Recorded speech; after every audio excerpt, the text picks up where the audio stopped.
Rise and shine, Rwanda. It's Monday, the 23rd of February.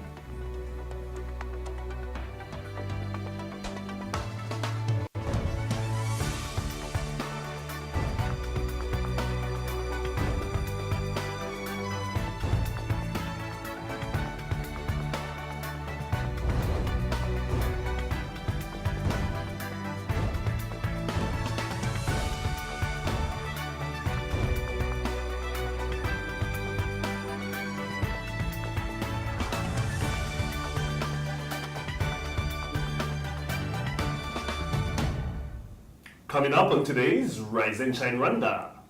We have the details on an event that everyone's talking about. Kenyans dominate the Rwandan Open Chess Tournament. And in today's Motivation Monday, Alan joins a 90-day fitness program. Good morning, it's just after 7 o'clock in the morning and you're watching Rise and Shine Rwanda with me, Regis Isheja. And me, Makeda Mahadio. Over the next hour, I'll be bringing you all the latest news, sports, and lifestyle headlines from here in Rwanda and around the world.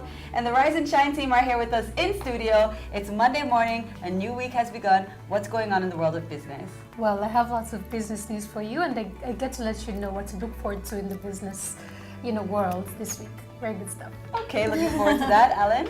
Well, I'm joining a fitness program, and you guys are going to basically see the progress of me working out and gaining some muscles. That is going to be very encouraging. And sporty. And sporty, imagine. And what about in the world of sport? It was an action-packed weekend, from the Cricket World Cup to Super Rugby to the English Premier League and to chess. Super Rugby? Yeah. I'm looking forward to hearing about that. All right, we're all looking forward to all, but first let's get to the Rise and Shine story of the day.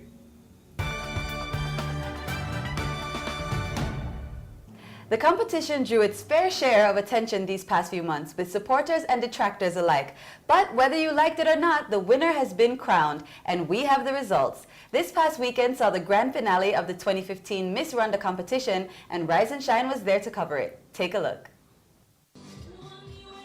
Miss Rwanda 2015 vowed to be bigger and better than previous years, and this year's event, under the patronage of distinguished guests and international visitors, demonstrated great effort to achieving this. Ladies and gentlemen, are you ready for the next Miss Rwanda 2015? After the chosen finalists demonstrated their cultural prowess, their stunning traditional and evening wear, and their answers to the judges' inquiries, a winner was crowned. This year's Miss Rwanda winner, crowd favorite Dorian Kundwa, received a new car, brand ambassadorship for a leading telecom company, and a monthly stipend, among many other exciting prizes for beating out the top 15 contestants to make the final round. This moment is a big moment. It's a moment that's gonna change my life. It's a new post and a new responsibility for me, but it's a moment that I worked for, and I'm really grateful to God and to everyone. According to the rules and values of the competition, the winner of the title must embody 4 things: Rwanda, beauty, brains, and culture. Il y avait plus ou moins 3 critères. La première était la façon dont elle s'exprime, son intelligence, son raisonnement. Ça, on cotait et on donnait des points vraiment plus élevés que les autres. La deuxième chose, c'était sa façon dont elle est habillée, combien elle est bien foutue pour le Rwanda, combien elle représentait vraiment l'élégance rwandaise, combien les habits lui va très bien. Merci beaucoup. Oui, ça c'est bon. La troisième, c'était sa beauté. Get this fact of emphasizing on the culture and the Kinyarwanda language, because people should understand that whatever, how civilized you are, or how educated you are, you have to always know your culture and your language. And I think these young girls, while I saw the way they were demonstrating the use of our traditional or our heritage, I think it's a good thing. Here's hoping Miss Kundwa does Rwanda proud with her platform. Makeda Mahadio, Rise and Shine Rwanda. And joining us in studio is Cynthia Akazuwa, who was one of the judges at this past Miss Rwanda over the weekend. Good morning, Cynthia. Morning. Oh, go ahead. I know you're excited about this. You know, I was there at the event. It was a lot of fun. Right. So the thing that makes you the most qualified to have been a judge at Miss Rwanda is that you have won your fair share of pageants as well. You were Miss East Africa And Miss Kigali. and Miss Kigali. Sure. So tell me, what is it that the judges were looking for? Well, we had criteria to follow. We had the relevance of the answers these girls were giving to us, to the questions we had asked them, how they were presenting themselves, how they were able to say their answers if they were not so nervous, and their beauty as well, and how they looked in their clothes, of course, and the public votes. The 20% was public votes, yeah. Now, with a ton of experience that you have yourself, she was talking about basically your Miss resume. How did you? How did it go for you this past weekend? Do you think it was better than the one last year? Were there some, improvements? You mean like the pageants? Yes. Yes, this was the best so far, I think. Wow. Okay. I think it was the best so far, apart from the one Grace Bahati won, which was also good, but this looked like it had so much sponsoring into it. There was so much private sector into it. And you can see the girl went home with so many gifts. A car, a nice brand new car, of course. Did you feel like you wanted to participate this year after knowing Well, they were going to win? I wish I could. So tell me, what is the importance of these kind of pageants to Rwanda, to our culture, to our story here? Well, depending on what plans they're having for this girl, I don't know. I don't know who exactly is behind it, if it's private sector or the ministry.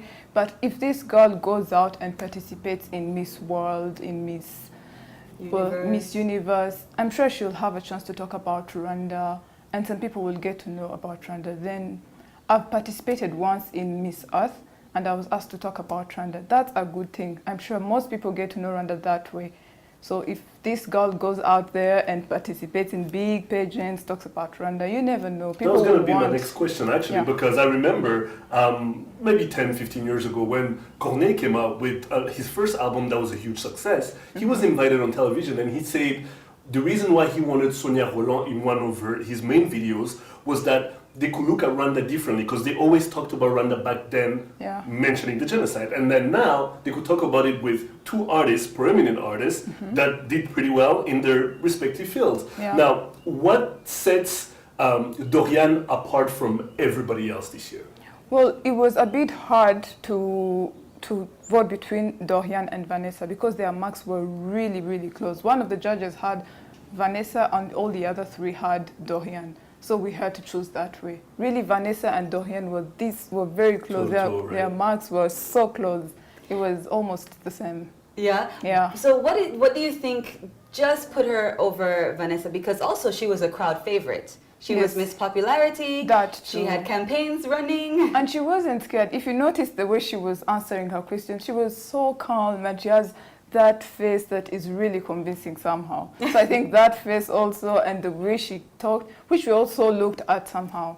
We looked at how these girls were trying to convince the public of their projects. Yeah. Now, yesterday morning after the pageant, I was on Twitter and I kept seeing social media comments where there was a joke about this mom telling her daughter, if after hearing the prizes, of course, what does it take to participate? Because if they made it, you can make it too. So what does it take to participate?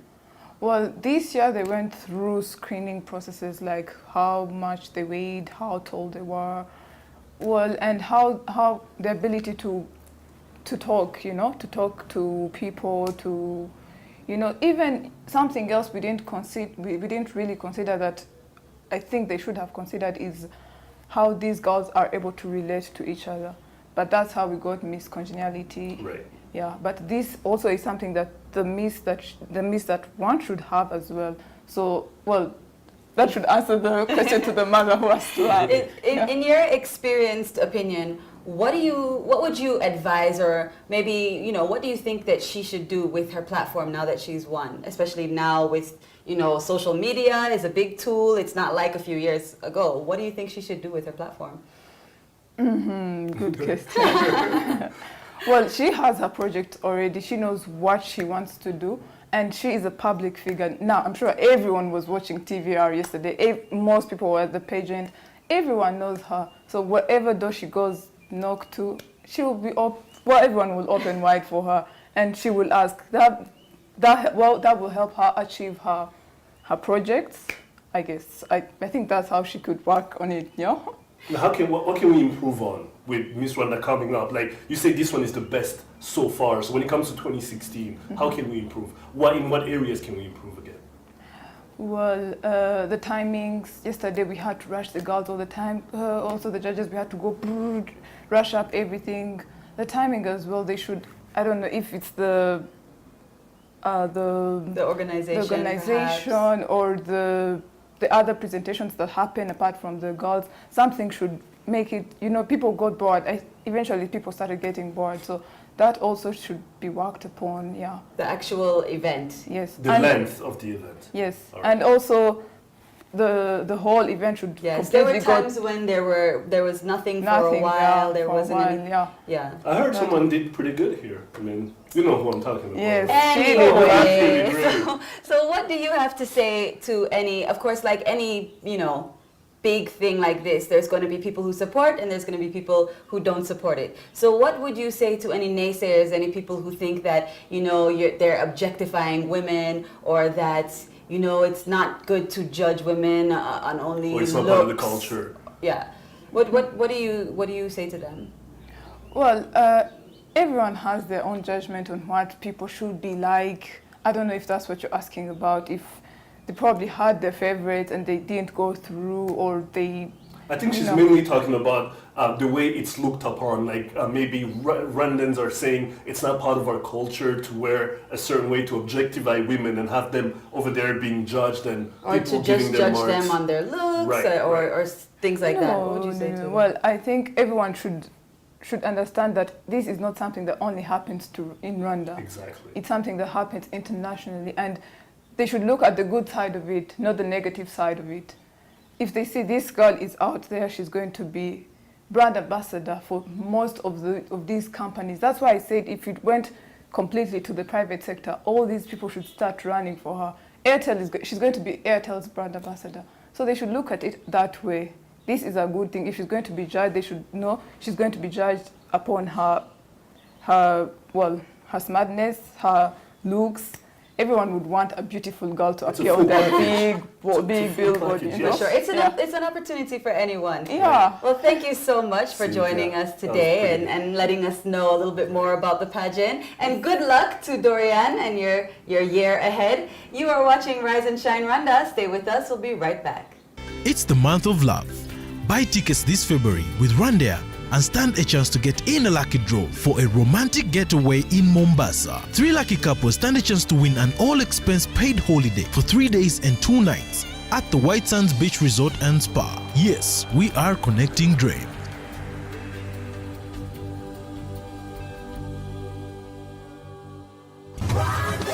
Fly our dream to the heart of Africa. Welcome back to Rise and Shine Rwanda. Let's get to today's business headlines. Fidelis Karangwa has the details.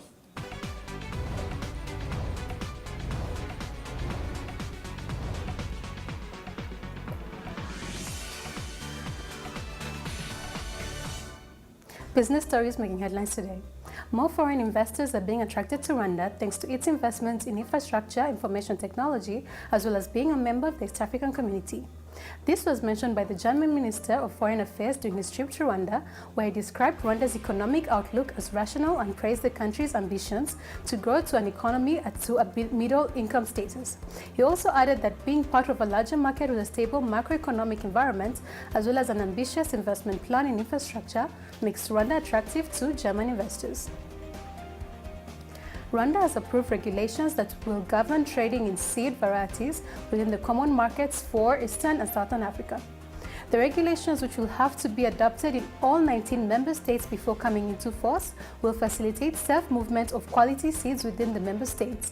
This initiative is expected to stimulate the breeding and availability of many new improved seeds varieties, which will give better alternatives to farmers.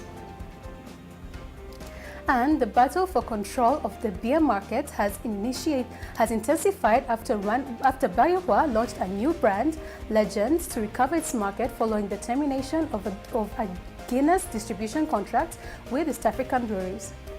Baiwa was producing less than 1% of Guinness. The termination of the production and distribution contract cost Baiwa revenue, forcing it to launch its own brand. Its total beer portfolio includes Primus, Mitsing, Guinness, Amstel, Turbo King, and Heineken.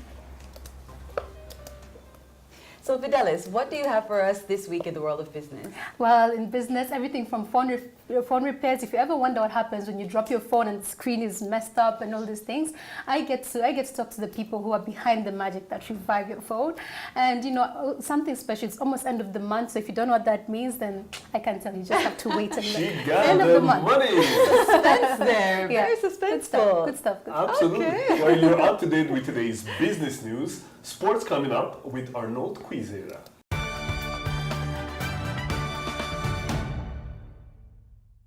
Welcome back to Rise and Shine Rwanda. Time now for your sports news. I'm Arnold Quizera.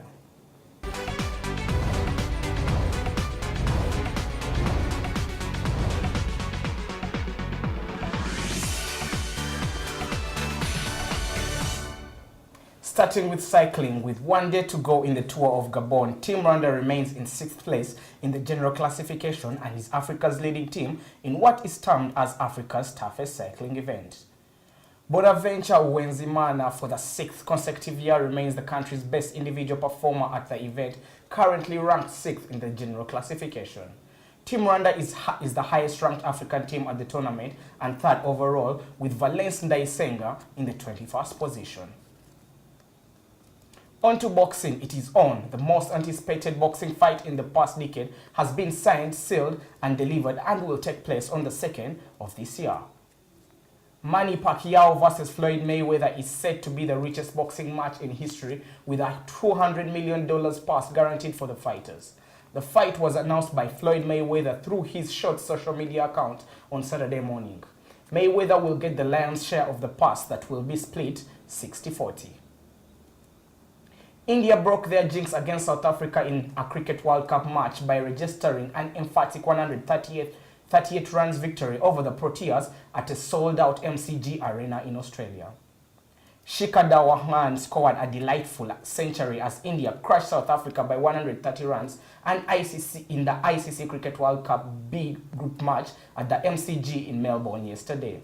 Dhawan survived 2 run-outs and was dropped on 53 runs on his way to 137 as India, who won the toss and elected to bat first, made 307 for 7 in their 50 overs. In reply, the Proteas were bundled out for 177 in 40.2 overs, with Ravichandran Ashwin claiming 3 for 41 in his 10 overs.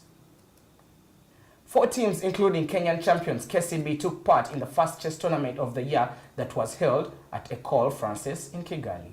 More spice was added to the Rwandan Chess Open tournament over the weekend as the Federation of Rwanda Chess Association hosted Kenya's leading club, KCB, chess team in the year's first chess tournament. The tournament, sponsored by Kenya Commercial Bank and the Kasparov Chess Foundation, was a test to the locally based players to gauge themselves against the more experienced Kenyan counterparts. For sure, I have seen a lot of potential in the Rwandese players, old and young alike.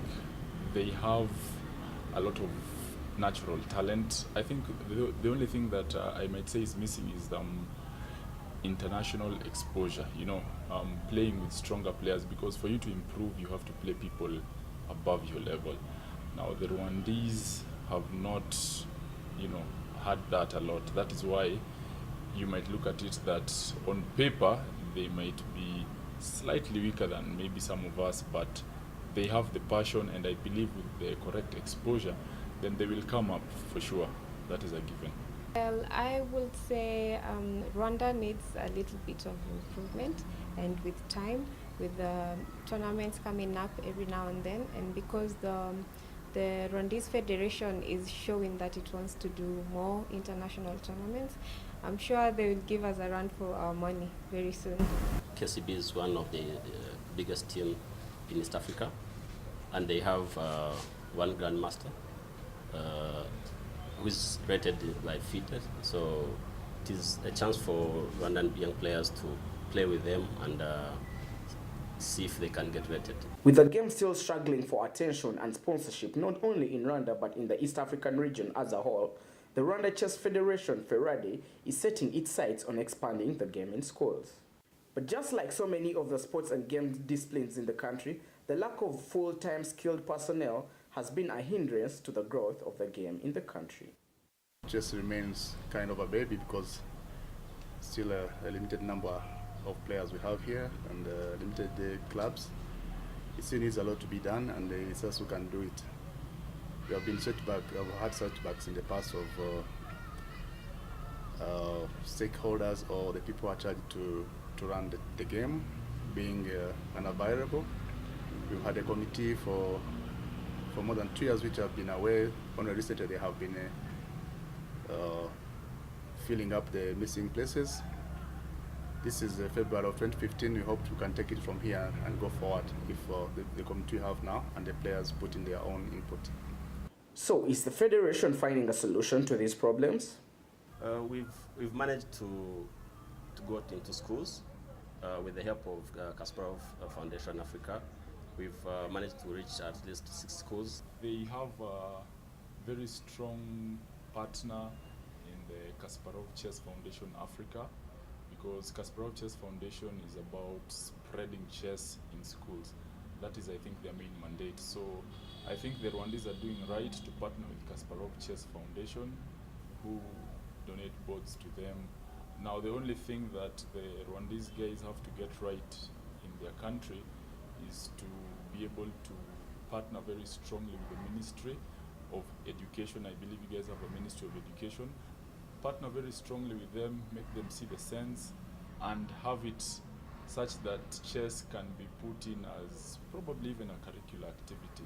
At the Rwanda Open, there was only one female player showing a game highly dominated by men, but is anything being done to bring a balance in the playing field? The first and most important part to start is to start in schools. I started playing chess in school, but in high school. But if the Rwandese Federation can take chess to the schools, then you are guaranteed that chess in 5 or 6 years will be played by so many people. Usually people, especially female, think that chess is a game of male because it involves mathematics. It's a strategic game. It's a game that requires strategic thinking, and mostly, like in other domains, you've seen in engineering, there are fewer female than male, so they tend to have that tendency, but it's not that's not true. So unfortunately, we still have very few female, but we are trying to recruit more.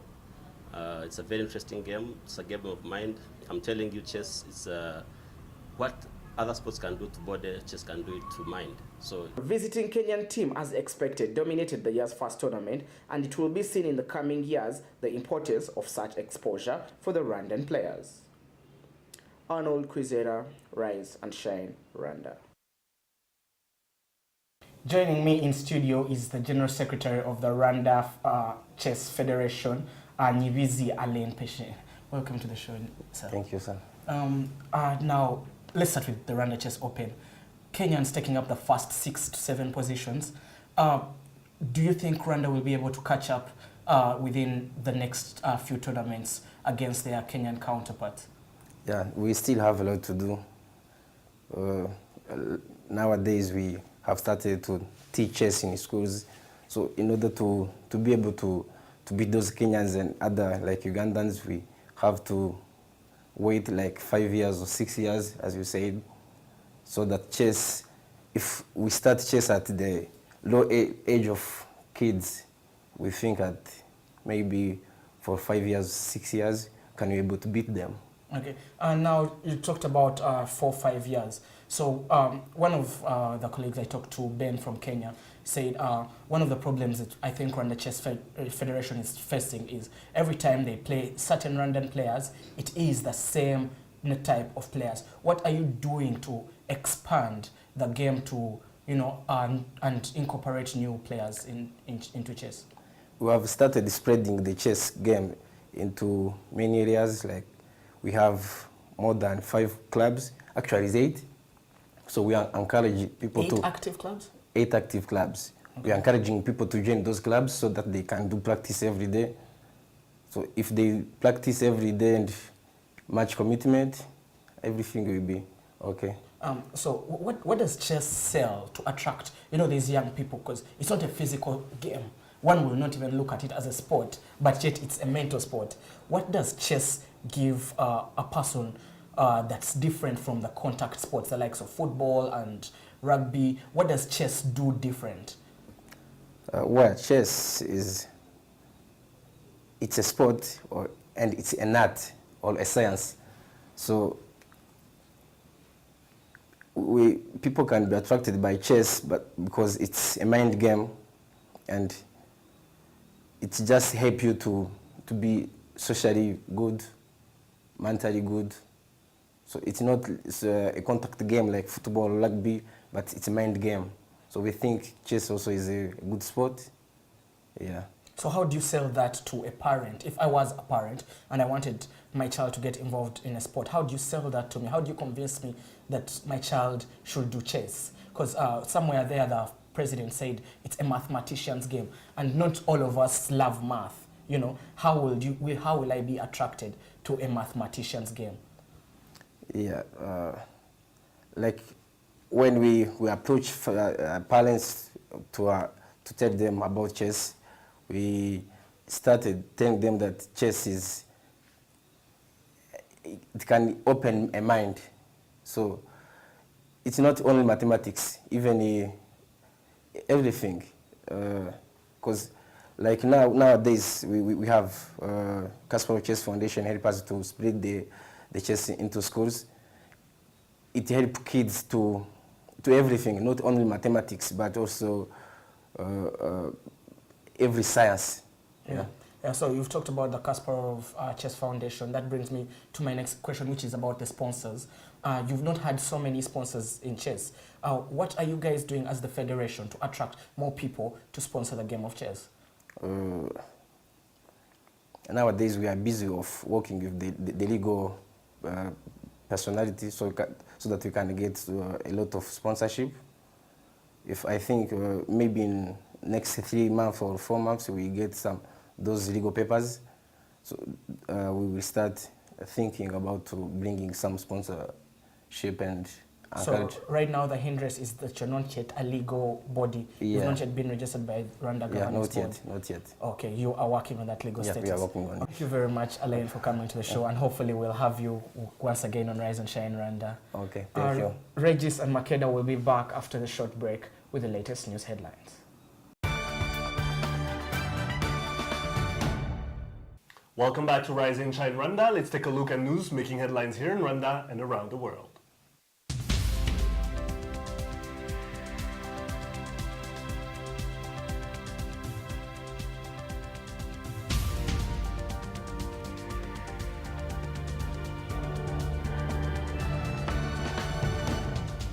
The Rwanda Education Board has recovered about 70 million Rwandan francs from students who defaulted on their student loan scheme in the last 5 months. The Auditor General's report had noted challenges in tracking disbursements and recoveries for student loan beneficiaries.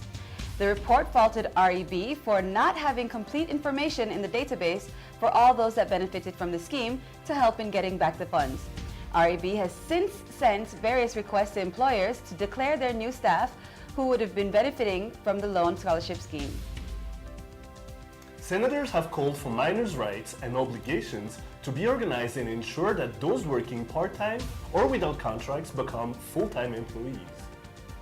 Honorable Evode Imena, the Minister of State for Mining, appeared before the Senate to give updates on what the government is doing to develop the mining sector.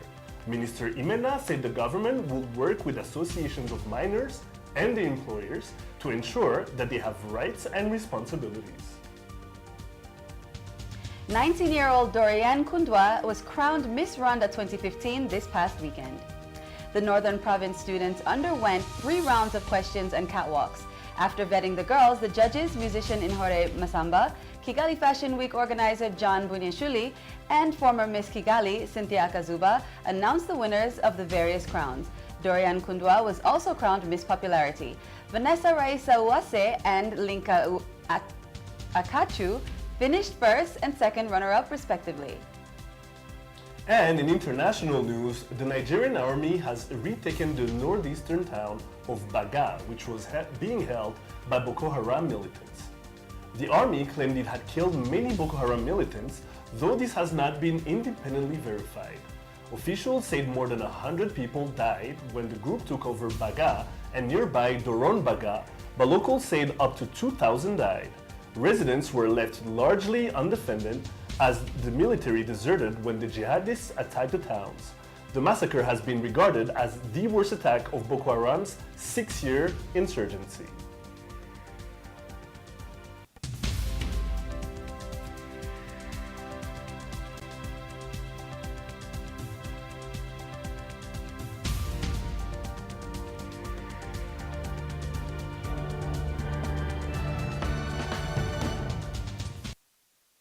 Time now for a review of the headlines. Imi Mulekatete joins us now to look through some of the front pages. Good morning, Imi. Good morning. Thank you so much. All right. Now, the subject everybody's been talking about since last week is the East African summit that actually took place in Nairobi.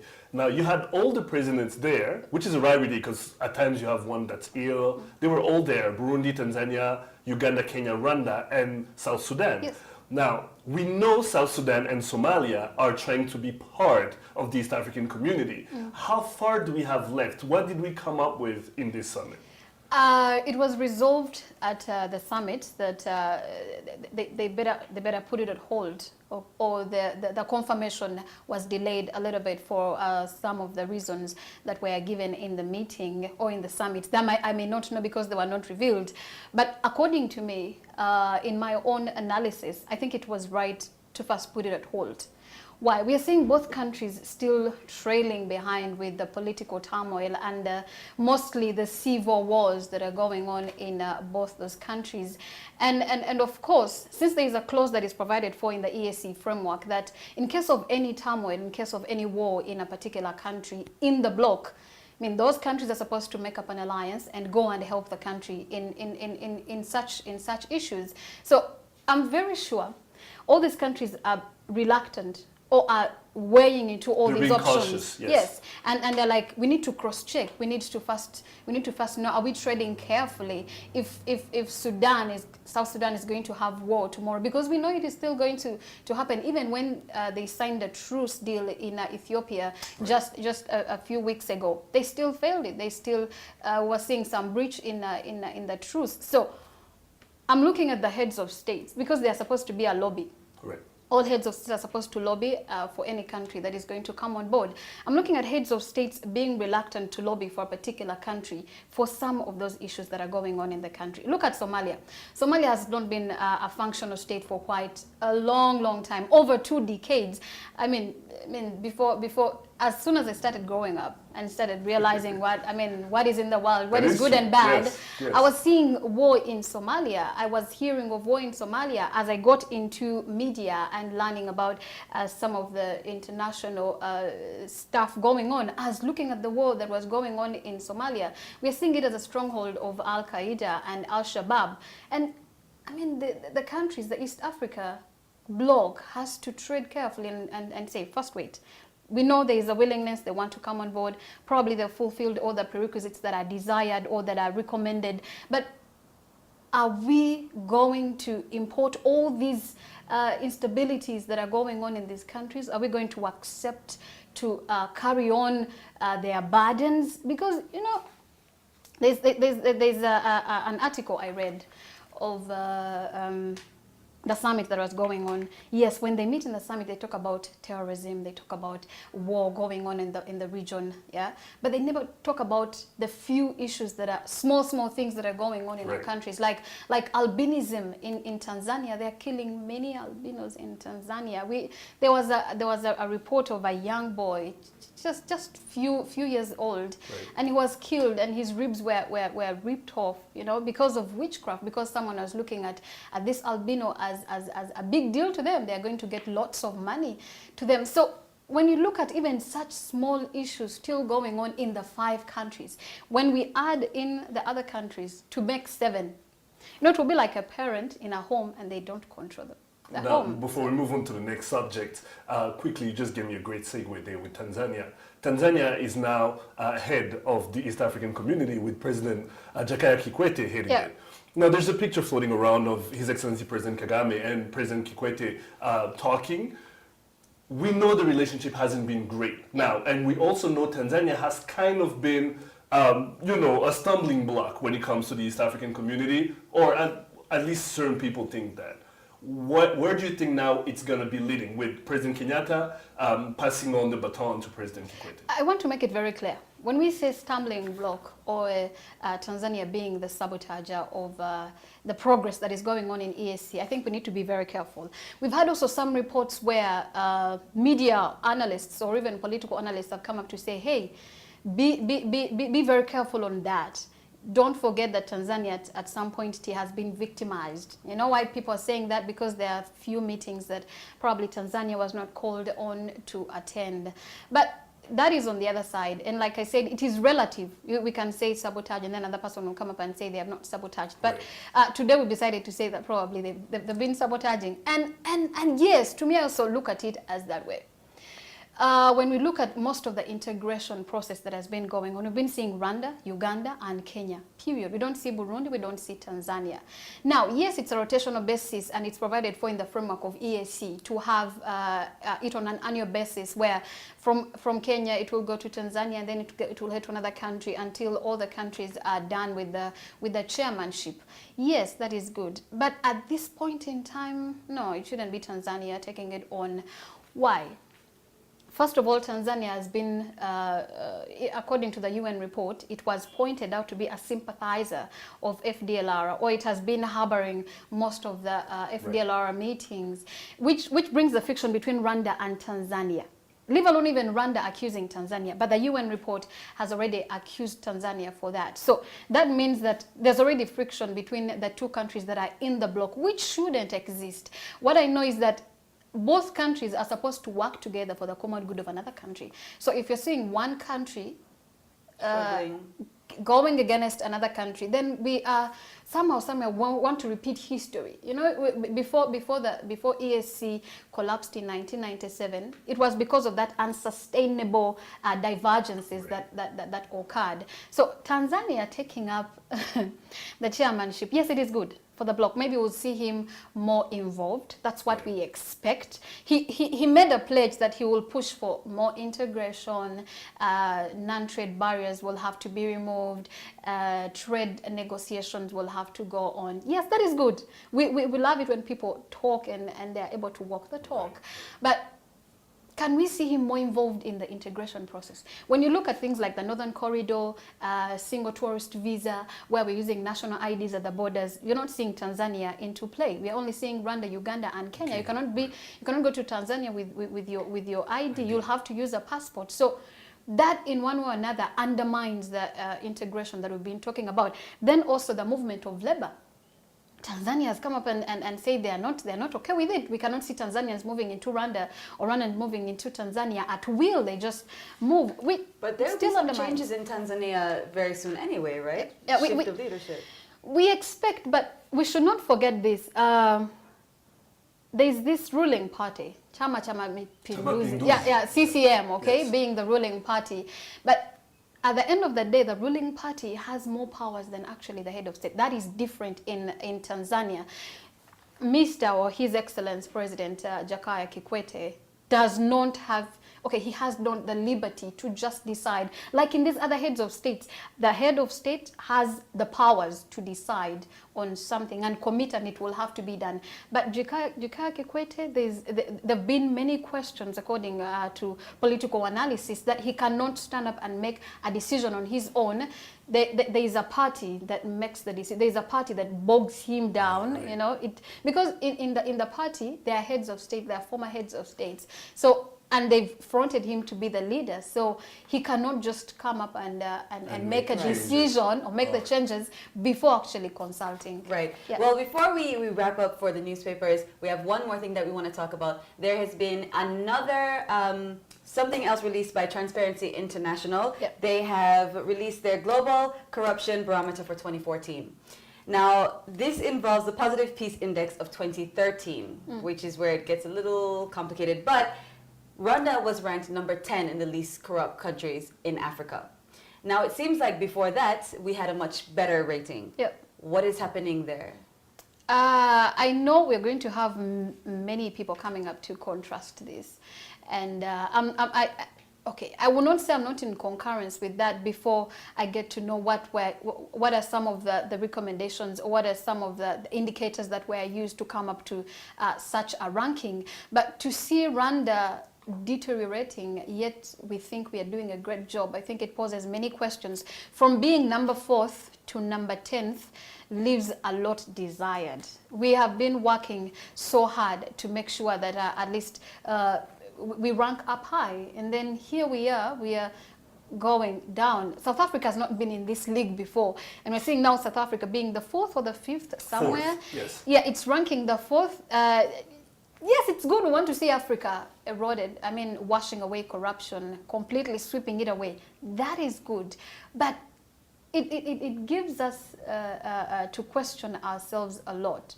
Yes, Tanzania probably has had different strategies that it has laid to make sure that they wipe away corruption in their system. But Rwanda has been working tirelessly, and we have been doing this for quite a long time. And we have been Rwanda has been noted to be one of the countries that has been doing so well, not just in East Africa, but Africa and the country at large. I mean, and the world at large. So, us being ranked number 10th, it's discouraging. It's discouraging a lot, and I don't know if there's something that we have done wrong, or I don't know if there's anything that we have changed. I don't know if that or is means it that other countries who have done more.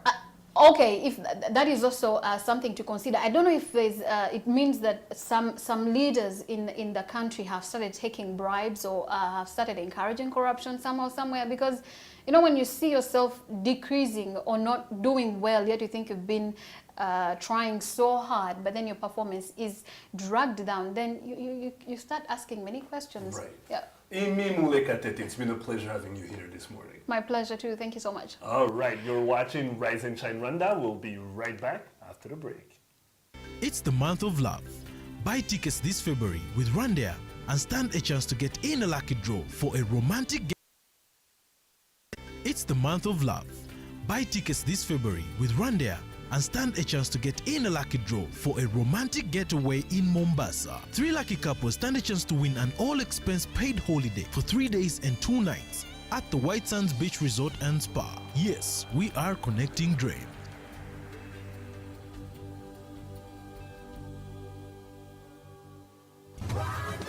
Fly our dream to the heart of Africa. Welcome back to Rise and Shine Rwanda, Lifestyle Now. Alan, what do you have in store for us today? Well, I'm joining this fitness program, and you guys are going to be basically watching me progress and become stronger and fit. Oh, yeah, I'm excited to see that transformation.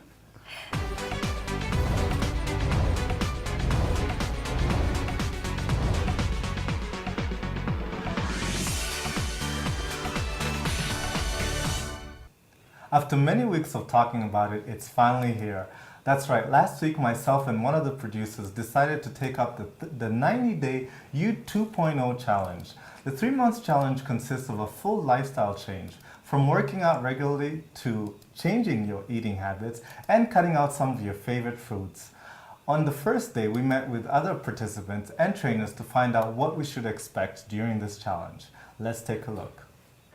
The U 2.0 program is an annual challenge at Waka Fitness whereby participants register to begin a 3-month fitness program with a trainer and dietitian who follow your progress throughout the 90 days. The goal is to really introduce all the participants and what is this period of 90 days, what is it going to contribute to their life.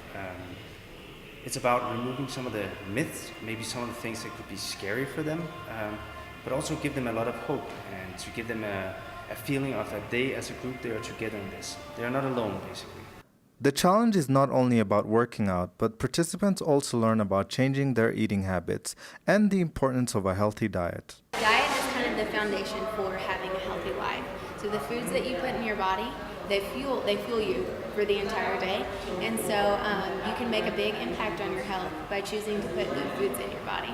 There's kind of a proverb that says, you can't outrun a bad diet, so you can't, literally in the gym, you cannot outrun a bad diet if you eat bad food.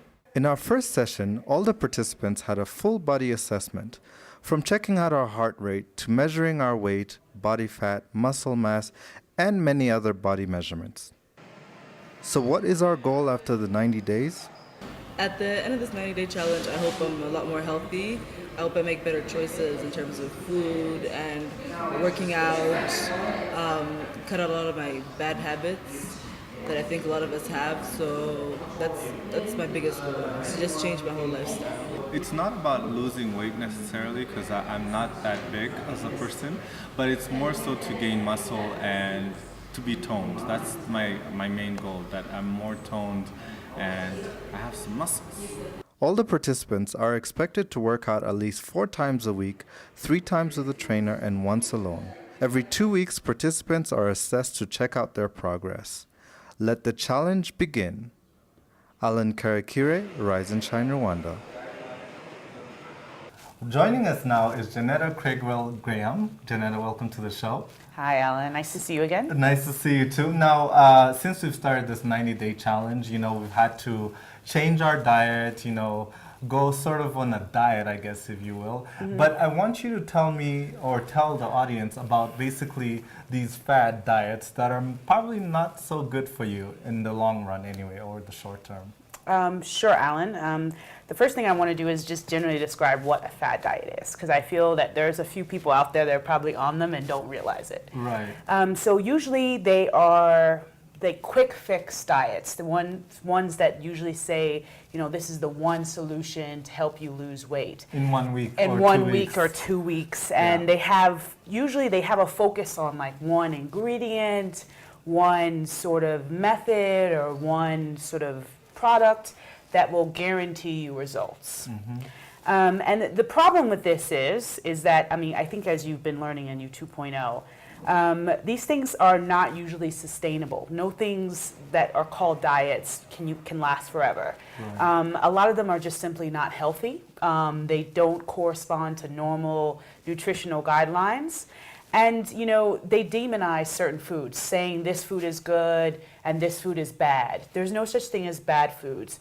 There are some foods that are better for you, which we've talked a lot about, I think, on the show, and Mm-hmm. I think you're learning about which foods those are. Right. But you never want to have the perspective that you should just be eating a certain way and be so dogmatic about it, you might say. Right. So you want to just be, as holistic and varied as you can be.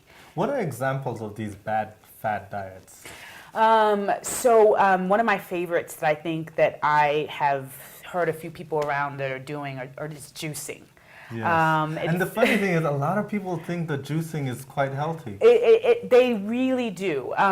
So one of the things about juicing is that when you take any fruit and you juice it, all that's pretty much left is sugar. Because you've eliminated all the good parts of the fruit and now you've just reduced it to glucose. So sugar is never good for you. So that's one of the big myths about the juicing cleanse, or whatever you want to call it. The other thing is that it doesn't have a good nutritional composition. You're not getting any protein usually in the juices. Really? So even the veggie ones, there's the fruity ones, but what about the ones that are just veggies? So vegetables rarely have enough proteins that you need in your daily intake. Right. You need a greater significant of proteins than a vegetable is going to be giving you. So you need to eat meat, you need to eat eggs, you need to eat beans in order to get the a right amount of protein. Right. And another one I've heard is the Master Cleanse, which is very popular and has this whole detoxing kind What's of the myth. Master Cleanse? This is this lemon, water, maple syrup, paprika thing. You hear celebrities do that. Exactly. And there's absolutely no science behind detoxing. We have livers and kidneys for a reason. That detox is enough. Right. By drinking a certain product, you don't detox any more than your body normally does. Your body can handle that. And it's not healthy to just not eat anything. Obviously, that puts your body into something called starvation mode. Actually slows your metabolism and causes your body to send a message to your brain saying, store fat, because I don't know when this person's going to eat next. Right. So that's the opposite of what we want to be trying to do when Right. we eat. The other one that I've heard or I've seen around Rwanda is, diet pills and raspberry drops and all sorts of other quick pill kind They of don't solutions. work? Very rarely. Again, this is a sustainability issue, and actually what these things are usually made of. A lot of them are high in caffeine, in excess of the caffeine that you should be getting. And quite a few of them, they basically suppress your appetite, even though your body may need that food. So again, we're putting your body in starvation mode and telling your brain to say, store the fat. We don't know when this person's going to eat next. So you're actually slowing your metabolism. You're not doing any of the things that you want to be doing normally with the food that you're eating. So yeah, those are some good examples that I've heard from around Rwanda, but there's always new, crazier ones that are coming out. And I think what it is that people don't realize, I mean, yeah, you might lose weight quickly, but it really comes back right after, right? Yeah, and I think what you're doing now or getting ready to do, the most important thing I want to emphasize is that changing your lifestyle and changing the way you eat takes time. Right. And it takes slow steps to kind of adapt to new changes. And what we're teaching people is based on our Waka plate, which is a healthy nutritional balance of all different types of foods and proteins, carbohydrates, and fats. And then we're also saying, if you're not quite sure what to eat, you should speak with like one of our dietitians or a nutritionist, and that hopefully they can guide you if you have specific goals that you're trying to achieve. Right. But you just continue to eat whole foods, nothing processed, nothing juiced, and that's really like the best, most healthy way to eat. So basically, just avoid doing these fat diets, is what you're saying. Yeah, I think, you might look good for a week, but then that weight will come back and you'll get discouraged, and then you might latch on to something else. I think taking the time to just kind of learn how to eat well, you'll get longer, more sustainable results over time. Right, and to be honest, since I've started, it's actually been a week, I gotta say that I feel more energetic. I've cut out things like sugar, I've cut out alcohol, I've cut out, what else did I cut out? Juices. I don't drink juices or sodas. So all I drink is water and tea. That's the only liquids I drink. And then, of course, like you guys say, 50% vegetables. And then carbs and protein and stuff like that. And you're feeling the difference. I'm definitely feeling the difference. I'm not saying that I don't crave the stuff I used to like, but I do feel a difference. Yeah, and this is a short temporary phase, and you'll be moving to other phases. And what we're doing is we're building the sustainability. Right now, you're in a bit of a restriction, but then it'll slowly build out to be more of a lifestyle for you. So the Alan we know can go out and have a cocktail. But right now, we just want to really teach you some of the fundamental principles around how you lose weight. And you know what? Because of this whole program, I'm much more conscious about what I put in my mouth now. Before I eat something, I first think about it. Is this healthy? Which is something I didn't do before. I didn't really care. I just, if it looked good, I ate it. You know? Well, that's great to see. You look like you're glowing. I can't wait to see the transformation week by week. 1 week down, another, I don't know how many to go. There's a lot, I think. All right. Thank you so much, Janetta. No problem. Thanks, Alan. Right. Stay tuned. Hot Topics is coming right up.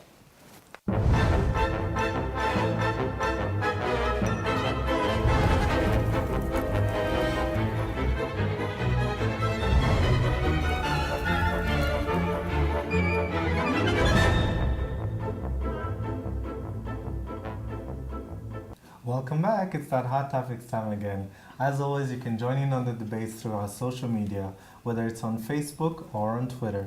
Let's get into our first hot topic, guys. So over the weekend was Miss Rwanda 2015. Actually, our very own Makeda was one of the MCs. I want to know what you guys thought of it, because it had a lot of hype leading to the actual event. Did it meet up all the hype? I mean, I didn't get a chance to watch it, but I've seen the highlights, and it just looked like it was a very popular event that night. It definitely was very popular. The venue was completely packed. Twitter was set ablaze. Everyone was talking about it. But I think the only thing, and actually Cynthia said it earlier when we were talking to her, was that the organization could have been just a little bit tighter. Shocking. Because, yeah, but it was actually, they did a good job. It was very beautiful, and, when they managed to pull things off. They did a good job compared to last year, or right, compared to the previous years, they did a really good job. And it was ambitious. But I think just a few things with organization could have been tightened up. There was a lot of time, that's what most people are talking about, a lot of dead space in between different things that were happening. But I mean, all in all, if that was rectified, it would have been a really, really, really amazing night. Now, what about with the girls themselves? It seems like the girls this year were much more, should I say, articulate, or were better at, I think they saw the mess that happened in previous years, and they got afraid, and they decided to just buckle down and do a good job. Yeah. And the training helped. So the boot camp, I think they did. I said it last time, and they did an amazing job training. Didn't they have boot camp last year? Yeah, but I feel like this year they were a bit more they took serious. it up. Yeah, exactly, and they had professionals come in, and it was really, really good. And I have to ask, before we go to the next hot topic, was the winner the one you guys were rooting for? Personally, she was one of the two, so I'm happy. Yeah, me too. Yeah, me too. So I think a lot of people root. What about you? I didn't know her until I checked my Twitter and I saw her name that she won. Yeah, I didn't know any of the contestants. But she's not bad. I didn't get a chance to watch the show too, but like from what I saw, she's good. Yeah. She's articulate, she's beautiful, and I think she's gonna represent. I think going by the judges who I saw, I think they made a good decision. They couldn't have gotten it wrong. Yeah. Absolutely. All right, let's get into the next hot topic. Now, in Zimbabwe, actually, over the weekend, it was President Mugabe's 91st birthday. Now, we always talk about him, and it's usually something crazy. Well, guess what? The Zimbabwe people, I guess they call them Zimbabweans, are very angry because basically it came out that the budget for his birthday, 91-year-old, was over $1 million. Huh? Meanwhile, the country itself, people are starving, the economy is not doing very well. But the worst part was the fact that actually the money was raised, basically they had people donate money, not by choice, but they were forced to. I'll just give you an example. The leader of the Progressive Teachers Union said that his teachers had to contribute, all over the country had to contribute $10 towards the feast, which they weren't even a part of. And then on the menu, I just have to mention what was on the menu. 2 elephants, 2 buffaloes, 2 sable antelopes, 5 impalas, and a lion. People eat elephants? Wait. This was on the menu, guys. On the menu. Ridiculous. But you know what? Arnold will back me up when we talk about this. Last year, we were fortunate to host the AFDB annual meetings. I guess that's what they were called, right? And then there was a Sudanese businessman. I'm pretty sure you know him. He's very known. He's Sudanese. He's a businessman. He was one of the panelists. Anyways, the name will come. And he said he was on a panel with some former dignitaries like President Obasanjo. Oh yes, I remember that. It was the most popular panel. Right, and he said, because they were talking about leadership, it was a panel about leadership. And President Kagame was sitting in the crowd. Front row, front row in the crowd. And then the businessman said, we're the only continent, the entire world is looking at us, we're the only continent when someone can be voted, like through votes, can become president at 91 years old. Because it's not just Mugabe, the Algerian president can't even walk. Like he's in a wheelchair. Yeah. Mm-hmm. And he was, last year he became president at 91 years old. And he said... But did he have a $1 million budget birthday party? So the parties in Northern Africa. Although, although they do have the oil money, so hey. But the sad part in that is that he said, why do you guys keep complaining when you're voting these people that are 90? Where do you want them to lead you? To their grave? Like, so basically... Well, okay. I mean... What's the next topic, though? Yeah, no, but anyway. So that's just another crazy Mugabe. Or lion? I mean, anyway. Too bad we weren't invited. Maybe next time. We didn't give our dues. All right, on to the next hot topic. Now, last week was the EAC summit, the East African Summit, and two people that are not known to be the closest of friends, President Paul Kagame and President Kikwete, were seen together. In fact, there's so many images through social media showing them talking and conversing. So, I mean, what do you guys think? Do you think that maybe this is a great step towards, I guess, better relations between the two presidents? Or was this just one of those, Photoshop moments? Not Photoshop, but photo op moments? I think right now, because I really follow this East African community situation, I think right now they need to bury the hatchet. President Jakaya Kikwete has no option but to work with the rest of the leaders, because in pulling out of so many meetings last year, it affected Tanzania's progress with the East African community. Tanzania doesn't feel aligned to the East African community as it is to SADC. But now that he is the president of the East African community, he needs to be a leader. He doesn't have a choice. He has to. He has to be the leader, because he's not even forced to be the president. Right.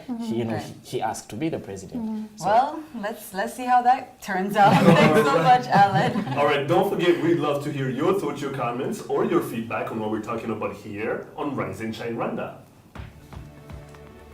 Tweet us at Rise and Shine RW. Like us on Facebook and send us your ideas for programs. Check out our Rise and Shine Rwanda YouTube page where you can catch all the shows and the reports we do. Find us on Instagram, Rise and Shine RW. We'd love to see your pictures. Or check out our Rise and Shine Rwanda website. Well, that's all the time that we have for today's show, but don't forget that we love to hear your feedback, so do let us know if you have any ideas for the program. You've been watching Rise and Shine Rwanda with me, Makeda Mahario. And me, Regis Isheja. We'll be here, same time, same place tomorrow morning. But for now, for the two of us, and from all this beautiful team that you see here, have a great day. Bye. Bye-bye.